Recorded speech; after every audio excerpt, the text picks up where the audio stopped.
name is Stacy Galloway. I'm from Fordyce, Arkansas. I'm a pit master. I'm a barbecue owner. I have two locations, one here in McDonough, Georgia, and the other one is in Lithonia, Georgia. So I serve the best smoked ribs on this side of the Mississippi.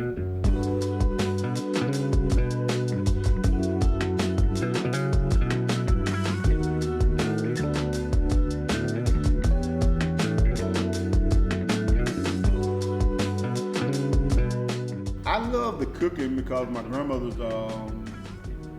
one passed over 20 years ago, and my grandmother that raised me passed over just about going on 10 years now. And they were best friends for their whole life till they died. They lived right across the street from each other. So I had the best of both worlds because I could walk across the street and make one grandmother's house and we had the other grandmother's house. At the tender age of 10 years of age, my grandmother, who basically raised me, my mom's mother, she would always have me standing on a barrel turning over meat. When I wanted to go play with the other kids and stuff, she'd say, "Come here, boy, turn this meat over, taste this, clean that, take this out." And I was like, "That's your job, you know, I'm supposed to be playing with the other kids. I was supposed to be here turning meat over and cooking." But little did I know at that age that she was teaching me something. That lady she could barbecue a tree and you would love to eat it. You know, that's how good she was. Those two ladies, they could barbecue, they could smoke some meat. I mean, you could smell it from miles away, it seemed like. And that's where I got my start at, watching them and learning from them and honing my craft.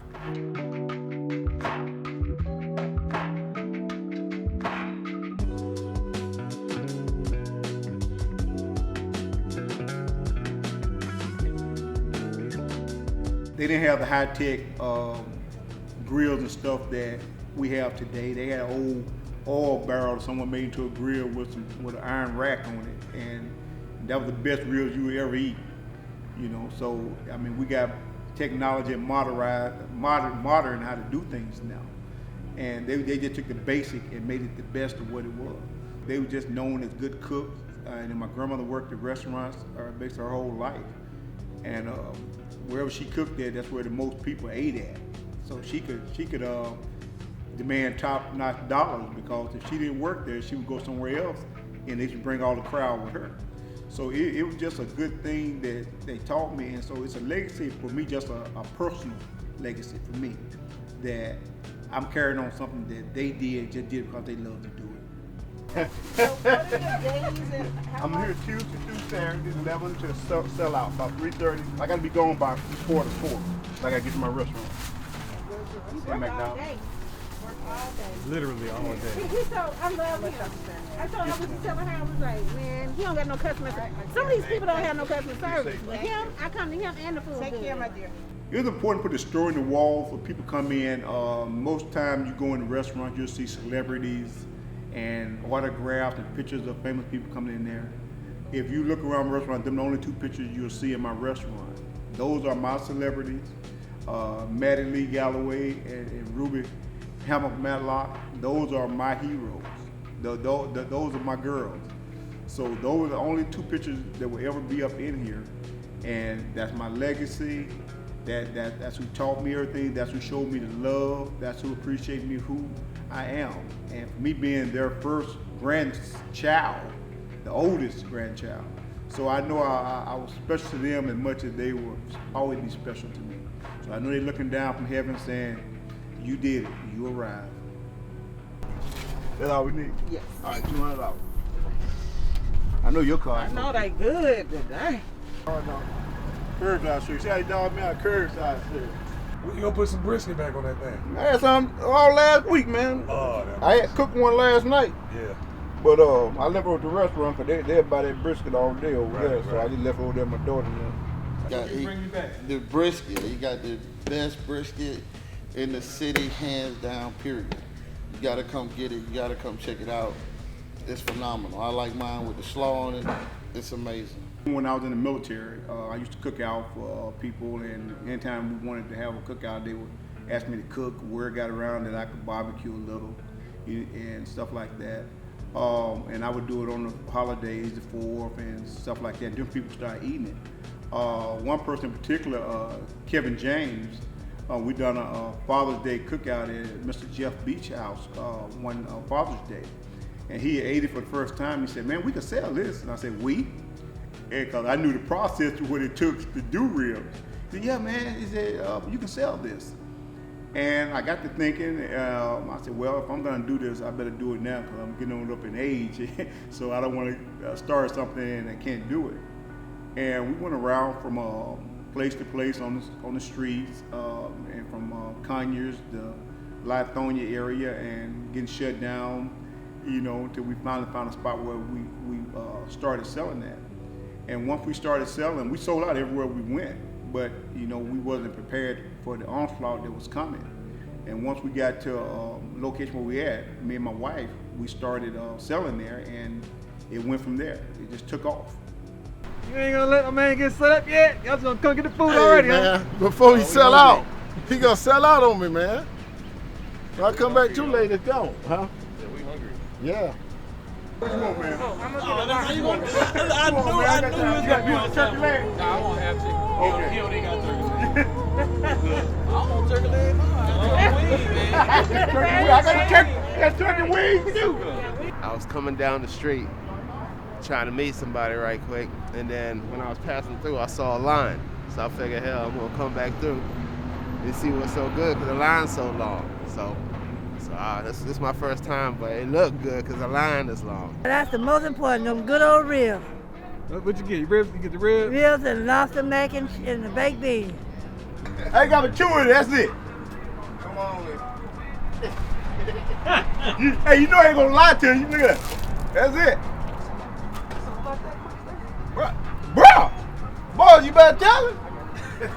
Boys, you better tell him. I seen that line out there. I was scared I wasn't gonna get it. I had a lot of hurdles dealing with code enforcement, not being permitted to be on the street selling, learning your craft and learning your grill, learning how to perfect what you're doing and to be consistent in what you're doing. You have to be consistent in what you're doing because your customers will let you know. So the hurdles was getting in a stable place, one place, and your customers know where you at, they can depend on you. So once you got your truck and once you got your grill and you establish who you are, word of mouth spread very fast. What keeps bringing you back? It's good. It's good and it's tender. Man, get down. Get down. He do his thing, man, out here. Oh, man, I've been coming up here for about 2 years now. What keeps bringing you back? The food, the sauce, and the meat. Love the center cut. The food, yeah, good quality food, good personality, good conversation, good people we meet out here. Charcoal is coal, and you notice that the coal miners in Pennsylvania, anyone working in coal developed lung cancer working in coal mines so long. So once you put coal and lighter fluid together, mixture, that goes into the meat or the product that you're cooking on, and you're consuming that, and that stays in your system. Wood is natural, and when I use wood, I use indirect heat, so the smoke goes under and out the chimney, so you don't have any reason to worry about the health concern because it's natural instead of using coal and lighter fluid. Learning to grill is like anything you get new, like a car, your house. You're gonna have your hiccups in it at first. So once you burn yourself, once you learn you gotta take the grease out of the bottom of the things, you won't have a smoke fire.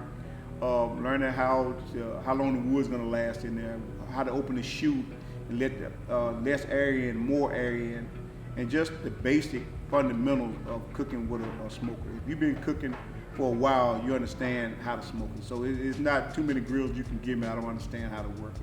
Might take me a day, but I'll figure it out very quickly. Why you keep coming back? Too good. Too good, and I ain't doing ribs. And the sausages. The sausages? The sausages, that's what's going on. You got some baked beans? I'm out of all my sides. I'm gone. Everything go. Hey, I'm gonna be here for 3 hours. I'm out. I gotta go to my restaurant. Yes, I've been for hours. Yeah, you holding me up. I gotta go to my restaurant. I'm impressed. You holding me up. I I'm gotta go to my impressed restaurant. already. All right.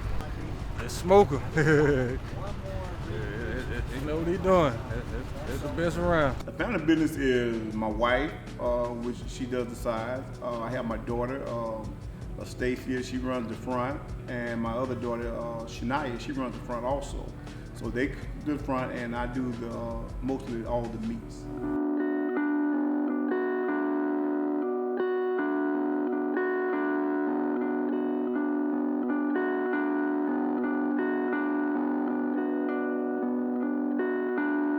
And technically, they always use the meat tenderizer with pork.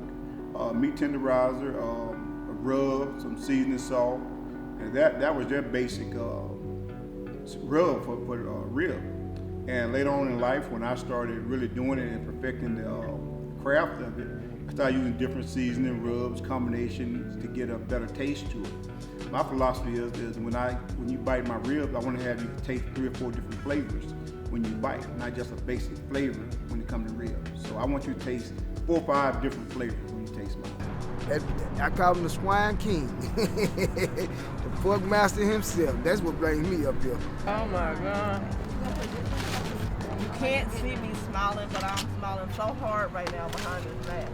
Out of all the places I've gone to, either street vendors or restaurants, he's the best. When I come to the restaurant, I have to do about 25, 30 slabs of ribs. I have to clean every day and get my chicken ready and get my sides ready and get everything that I'm going out to my first location with before I come back into my second location. It starts with the preparation, which everybody hates to do. The prep is the work. Real barbecuers don't come in at 8 o'clock, 7 o'clock in the morning. You know, I come in at 3:30 in the morning every morning to prepare this. And it's a process in doing it. The process of taking the membranes off, trimming the fat, rinsing meat, rinsing it, all the blood, all the excess fat, trimming it off there. Then you have to season it. Then you have to put it on the grill at a certain temperature. And that's a 3.5 to 4 hour smoke at a certain temperature, which is 245, 250, maybe 255. It's a 7-hour process just to start here and get over to Lithonia, and then come back over here and fall back in when my daughters open up at 4 o'clock here to start over here at my McDonough location. So it's a good 18 to 19 hour day for 5 days a week. You want great quality, you want great food, then you're gonna put the work in. There's no shortcut in barbecue. There's no shortcut in cooking briskets, pulled pork. It's gonna take 11 hours, 11 and a half, 10 hours, depending on the pound of the brisket or the pulled pork. And that's what makes it good. If you cook it slow at a certain temperature, you get the best product you can get from it.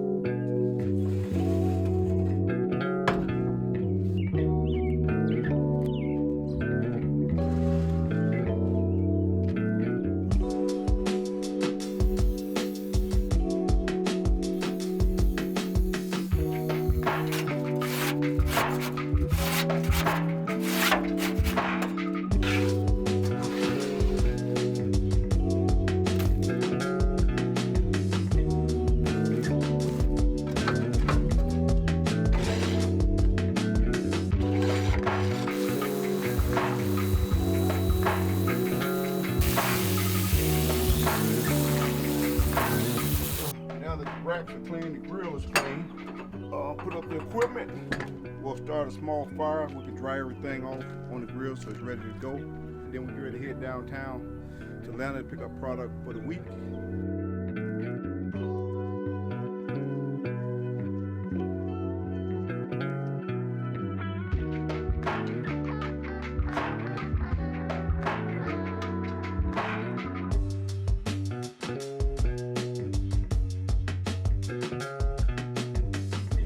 Once you get that quality, you get the fall off the bone ribs. Some people wrap them after a certain amount of time to keep the moisture in, where you get that fall off the bone style rib.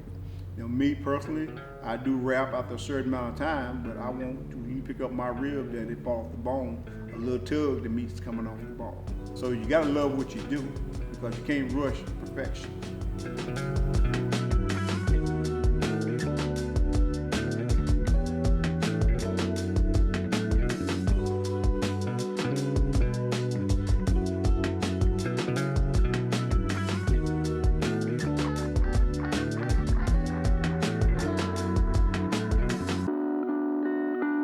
Been to Rib Kage before? No, this is the first time I smelt it. You smelt it? Smelt it, brought me to it. I was just passing by, I was in the area, and I smelled it out the window riding by. I had to turn around, come try it out. It was last year or 2 years ago I decided where I live in McDonough that I considered just myself that they didn't have a good barbecue around here and no one did what I did. So I looked for a location and I found one and I built it out. And it was 2 weeks before the pandemic I opened up.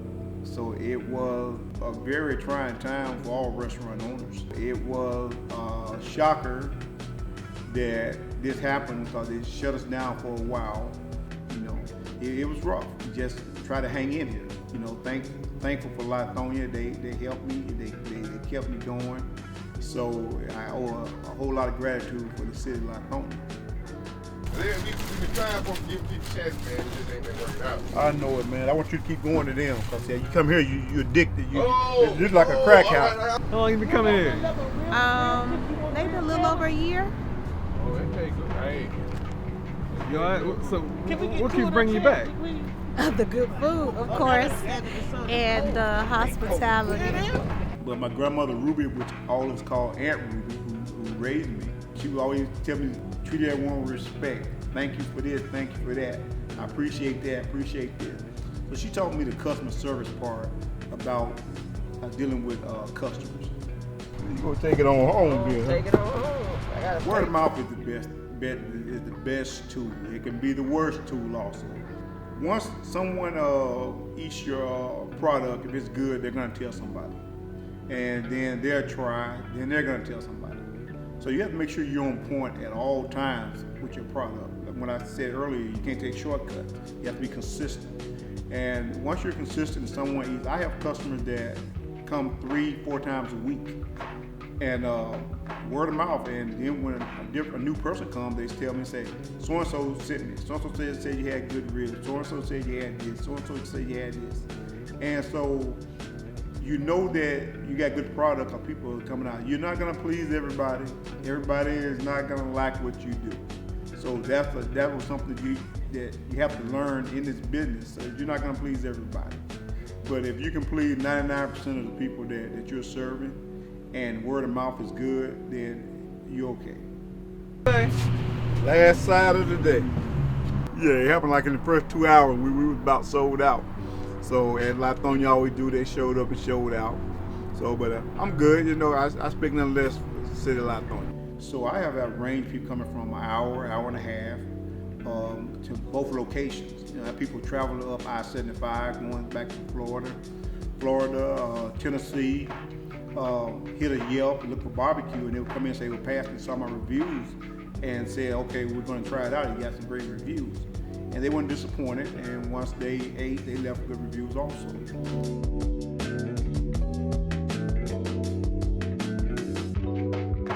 McDonough community, I'm here.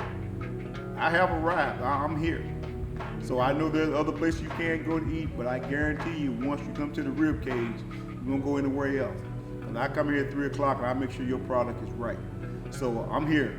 I said I was coming, I'm here. I have arrived. Lithonia community, I know you sent some people over here to get me when I opened up, and you all said you didn't care anything about my restaurant, that I need to get my, back over to Lithonia and get the barbecuing. So I have been back to Lithonia. I'm over there 5 days a week. So thank you, Lithonia. If it wasn't for you, there would be no Rib Kage. So I would never leave out over Lithonia, no matter how big I get over here in McDonough. I will still always be Lithonia.